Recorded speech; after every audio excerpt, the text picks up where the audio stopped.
Hello, स्वागत है आपका देश दुनिया की सबसे बड़ी खबरों में। तो सबसे पहले हम बात कर लेते हैं कोरोना वायरस के आंकड़ों को लेके। देश में इस समय कोरोना वायरस की रफ्तार थोड़ी धीमी जरूर हो गई है, लेकिन अभी तक रुकने का नाम नहीं ली है। बात करें अभी तक के जो ताजा रिपोर्ट को मिलाकर 38,073, जी हाँ, जो पिछले 24 घंटे के रिपोर्ट को मिलाकर 86 लाख लोग जो है अभी तक इस भयंकर बीमारी की चपेट में आ चुके हैं। मरने वालों की संख्या में इजाफा हुआ, 448 लोगों की जान पिछले 24 घंटों में गई और इनको मिलाकर कुल हो गई संख्या 1,28,000 के पार। बात करें वर्ल्ड वाइड पर यानी पूरी दुनिया में तो 51 मिलियन लोग जो है अभी तक इस भयंकर बीमारी की चपेट में आ चुके हैं। सबसे ज्यादा कोरोना के संक्रमण में प्रभावित होने वाला राज्य महाराष्ट्र है, जहां पर 1.73 मिलियन यानी 17 लाख लोग इस भयंकर बीमारी की चपेट में आ चुके हैं। बात करें मरने वालों की संख्या में तो 45,435 लोग सिर्फ महाराष्ट्र में अपनी जान इस भयंकर बीमारी की चपेट में आने की वजह से दे चुके हैं। तो चलते हम अपने अगली सबसे बड़ी खबर की तरफ। जी हां, हम आपको बता दें कि महानायक अमिताभ बच्चन के खिलाफ जो है हो चुकी है शिकायत दर्ज, और ये दर्ज कराई है बीजेपी विधायक ने। जी हां, आपने सही सुना, महानायक अमिताभ बच्चन के खिलाफ हिंदू धार्मिक भावनाओं को भड़काने की शिकायत दर्ज की गई है और बीजेपी विधायक ने ये जो है दर्ज कराई है शिकायत। जी हां, बात करें जो ताजी रिपोर्ट के अनुसार बताया जा रहा है कि महानायक अमिताभ बच्चन के खिलाफ भारतीय जनता पार्टी के विधायक अभिमन्यु पवार ने शिकायत दर्ज कराई। पवार ने अमिताभ बच्चन के खिलाफ हिंदू धार्मिक भावनाओं को भड़काने का आरोप लगाते हुए महाराष्ट्र के लातूर में शिकायत दर्ज करवाई है।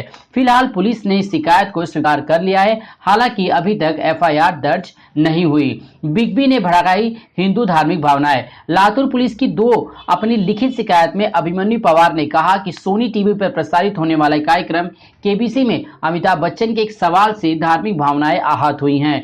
बिग बी ने अपने कार्यक्रम में यह सवाल पूछा था कि 25 दिसंबर 1927 को डॉक्टर भीमराव अंबेडकर और उनके अनुयायियों ने इनसे कौन से धर्मग्रंथ की प्रतियां जलाई थी, जिनके प्रकल्प इस प्रकार थे: विष्णु पुराण, श्रीमद् भागवत गीता, ऋग्वेद और मनुस्मृति को।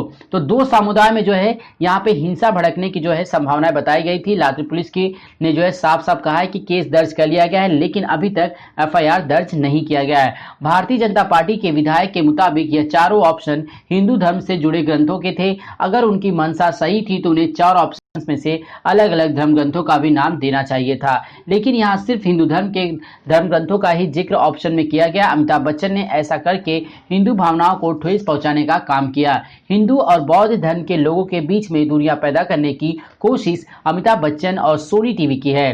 साजिश के तहत किया गया यह काम पूर्व मुख्यमंत्री देवेंद्र फडणवीस के बेहद करीबी और फडणवीस के पीए भी रह चुके पवार के अनुसार यह एक सोची समझी साजिश के तहत किया गया ताकि सांप्रदायिक माहौल को खराब किया जा सके। फिलहाल जो है लातूर की पुलिस जो है जल्द ही महानायक से इस बारे में जो है विचार विमर्श करने के लिए मुंबई रवाना हो सकती है। तो चलते हैं हम अपने अगली सबसे बड़ी खबर की तरफ। जी हां, अगली सबसे बड़ी खबर निकल के आ रही है अर्नब गोस्वामी की गिरफ्तारी को लेकर। अर्नब गोस्वामी की गिरफ्तारी के बाद से ही जो है पुलिस के ऊपर अभद्रता का जो है आरोप लगाया गया, लेकिन वाकई में ये कितना सच है आइए जानते हैं। बात करें अर्नब गोस्वामी की गिरफ्तारी के बाद सामने आए वीडियो में जो है कई बात का खुलासा हुआ। मुंबई में रिपब्लिक टीवी के editor in chief Arnab Goswami की गिरफ्तारी के बाद उनके साथ हुए पुलिस के व्यवहार पर अलग अलग थ्योरी देखने को मिली।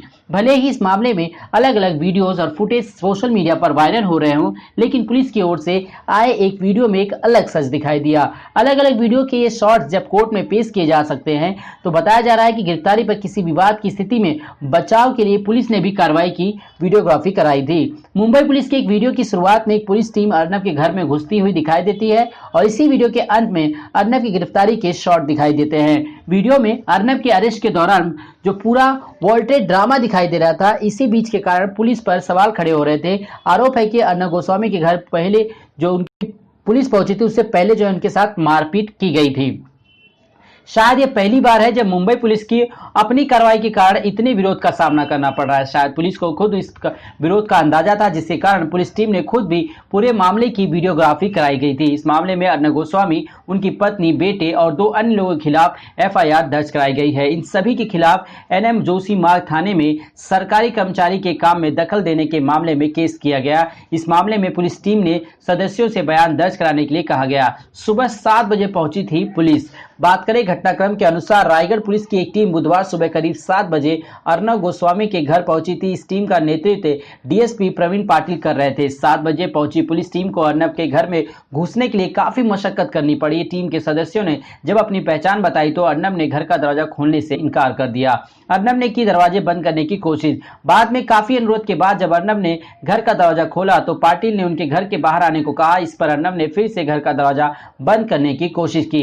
इस पर पुलिस की टीम ने उन्हें पकड़ने की कोशिश की, जिसके बाद में अर्नब ने मारपीट जैसा बताया। वीडियो के एक पुलिस के ऑफिसर ने बताया कि अर्नब गोस्वामी जो कह रहे हैं वो एक कानून कार्रवाई के लिए यहाँ आए हैं और इसे घर के अंदर पूरा नहीं किया जा सकता। इसी बीच अर्नब गोस्वामी की पत्नी ने कार्रवाई का वीडियो बनाना शुरू कर दिया। तो कहीं ना कहीं एक वोल्टेज ड्रामा क्रिएट करने की कोशिश की जा रही है, जहां पर मुंबई पुलिस की छवि खराब करने की कोशिश शायद हो सकती है। लेकिन मुंबई पुलिस ने अपने काम को अंजाम दिया और उन्होंने एक अच्छा काम किया कि फाइनली जो कोई भी इस मामले में लिप्त पाया जाता है उसके ऊपर कार्रवाई होनी चाहिए, क्योंकि संविधान से बड़ा कोई नहीं, चाहे वो अर्नब गोस्वामी हो, चाहे उनसे भी बड़ा कोई लीडर हो, चाहे किसी भी जो है बड़े पद पर क्यों ना काबिज हो, लेकिन सबके लिए कानून एक होता है। खुद अर्नब गोस्वामी ने जो सुशांत सिंह राजपूत की आत्महत्या के मामले को इतना उछाल के उछाला, लेकिन उसके बाद भी क्या रिपोर्ट निकला कि एम्स के डॉक्टर ने बताया कि वाकई में वो एक सुसाइड था, ना कि कोई हत्या। लेकिन आज खुद जब उनके खिलाफ सुसाइड नोट में उनका नाम बाकायदा दर्ज है तो भी वो पुलिस के साथ कोऑपरेट नहीं कर रहे हैं। फिलहाल इस मामले की जो है जांच की जा रही है और जल्द ही इसके सामने एक रिपोर्ट पेश की जाएगी। अमेरिका में चुनाव के बाद अब सत्ता हस्तांतरण पर भी जो है महाभारत चल चुका है। जी हाँ, आपने सही सुना। जिस प्रकार महाभारत होता है अपनी सत्ता जो है दूसरे के हाथों में सौंपने में, तो ट्रंप जो है हार चुके हैं चुनाव जो बाइडेन से, लेकिन अभी तक उन्हें चाबियां नहीं मिली। अमेरिका में राष्ट्रपति चुनाव के बाद सत्ता हस्तांतरण का मसला उलझ गया। डोनाल्ड ट्रंप प्रशासन ने तो प्रेसिडेंट इलेक्शन को जो बाइडेन को ट्रांजिशन टीम, वह टीम जो जनवरी 2021 तक ट्रंप के राष्ट्रपति रहने तक अहम नीतियों पर काम करेगी, को संघीय सरकार की चाबियां सौंपने से इनकार कर दिया। राष्ट्रपति ट्रंप लगातार चुनाव में धांधली का आरोप लगा रहे हैं, तो दूसरी तरफ उनकी ही रिपब्लिकन पार्टी में उनके इस रुख को लेकर मतभेद गहरा रहा है। दरअसल अमेरिका के राष्ट्रपति चुनाव में अगर सरकार बदलती है तो जीत हासिल करने वाला ट्रांजिशन टीम बनाता है और उस ट्रांजिशन टीम को फेडरल गवर्नमेंट की हर बिल्डिंग, हर दफ्तर में जगह दी जाती है, जहां वह अगली सरकार चलाने के लिए जरूरी तैयारी करते हैं। इसके बजट के भी दिया जाता है जो इस करीब $1 करोड़ के करीब रहता है। सोमवार को बाइडेन को ट्रांजिशन टीम इसलिए जनरल सर्विस एडमिनिस्ट्रेशन की प्रमुख से ट्रांजिशन लेटर पर दस्तखत करने पहुंची, लेकिन उन्होंने दस्तखत करने से इनकार कर दिया। तो फिलहाल यहाँ पर अमेरिका में भी जो है चुनाव को लेकर जो है मौसम गरमाया हुआ है। तो चलते हैं हम अपने अगली खबर की तरफ। जी हाँ, अगली सबसे बड़ी खबर आ रही, चीन की नापाक चाल पर 15 मिनट में परमाणु हमला करने वाला था सोवियत संघ, लेकिन रुक गया। जी हाँ, आपने सही सुना। रूस और चीन के बीच संबंध वर्तमान में काफी मजबूत माने जाते हैं, लेकिन एक समय ऐसा भी था जब दोनों देशों एक दूसरे के खून के प्यासे थे। इतना ही नहीं, रूस ने तो चीन को सबक सिखाने के लिए परमाणु मिसाइलें दागने की तैयारी कर ली थी। इसका खुलासा हाल ही में अमेरिकी खुफिया एजेंसी CIA ने अपनी एक रिपोर्ट में किया। पूरी दुनिया पर मंडरा रहा था परमाणु युद्ध का खतरा। शीत युद्ध के समय एक समय ऐसा भी आया जब पूरी दुनिया पर परमाणु हमले का खतरा मंडराने लगा। उस समय रूस के राष्ट्रपति निकिता खुश्वेव ने फिदेल कास्त्रो के अनुरोध पर अपनी परमाणु मिसाइलों को क्यूबा में तैनात कर दिया था। उस समय तक कम्युनिस्ट शासित देशों में सबसे बड़ा और शक्तिशाली होने के कारण रूस का समर्थन चीन भी करता था।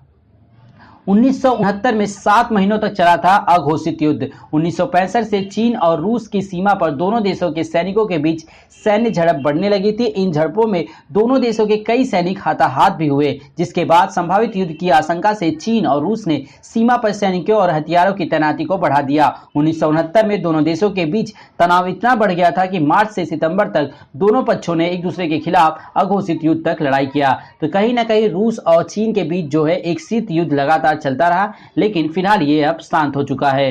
अब बात करते हैं अगली सबसे बड़ी खबर, देश के सबसे बड़े उद्योगपति मुकेश अंबानी के बारे में। 15 लाख करोड़ के बाजार पर कब्जा करने के लिए जियो जैसी तैयारी में मुकेश अंबानी। जी हां, भारत में ऑनलाइन रिटेल का कारोबार बहुत तेजी से फैल रहा है। देश के दिग्गज उद्योगपति मुकेश अंबानी भी जियो मार्ट के जरिए ऑनलाइन रिटेल में कूद चुके हैं और वे अमेज़न और वॉलमार्ट स्वामित्व वाली फ्लिपकार्ट को बड़ी चुनौती दे रहे हैं। मॉर्गन स्टैनली की रिपोर्ट के मुताबिक भारत में ई कॉमर्स का कारोबार 2026 तक 200 अरब डॉलर यानी $1.75 के हिसाब से करीब 15 लाख करोड़ रुपए का हो जाएगा और अभी तक इस पर अमेज़न और फ्लिपकार्ट के बीच टक्कर था। अब इसमें जियो मार्ट की भी एंट्री हो चुकी है। जियो जैसा स्ट्रेटेजी पर काम किया जा रहा है। ब्लूमबर्ग की रिपोर्ट के मुताबिक ऑनलाइन रिटेल में दबदबा बनाने के लिए मुकेश अंबानी ने जियो वाली स्ट्रेटेजी अपनाई है। 4 साल पहले 2016 में जब जियो आई थी तो लोगों को मुफ्त में कॉलिंग और $2 यानी करीब 150 रुपए में सस्ता डेटा की आदत लगाई। आज जियो के सबसे ज्यादा यूजर्स हैं। वोडाफोन आइडिया बंद होने की कगार पर है, जबकि एयरटेल के लिए सरवाइव करना मुश्किल हो रहा है। तो कहीं ना कहीं जो है ये बहुत ही बड़ी जो है साजिश होती है बिजनेस में आगे बढ़ने के लिए। इस फेस्टिव सीजन में ऑनलाइन रिटेल ने रिकॉर्ड बिक्री की है। दशहरा पर आयोजित फेस्टिवल सेल में शुरुआती 4 दिनों में अमेज़न और फ्लिपकार्ट ने करीब 29,000 करोड़ रुपए की बिक्री की। दिवाली से पहले जियो मार्ट पर सेल का आयोजन किया गया। यह फेस्टिवल प्रोडक्ट पर 50% तक की छूट का भी ऑफर किया गया। ऑफलाइन रिटेल में 12,000 से ज्यादा आउटलेट है रिलायंस ट्रेंड्स के, जो ऑलरेडी जो है काफी चर्चित है, लेकिन ऑनलाइन मार्केट में ये जियो मार्ट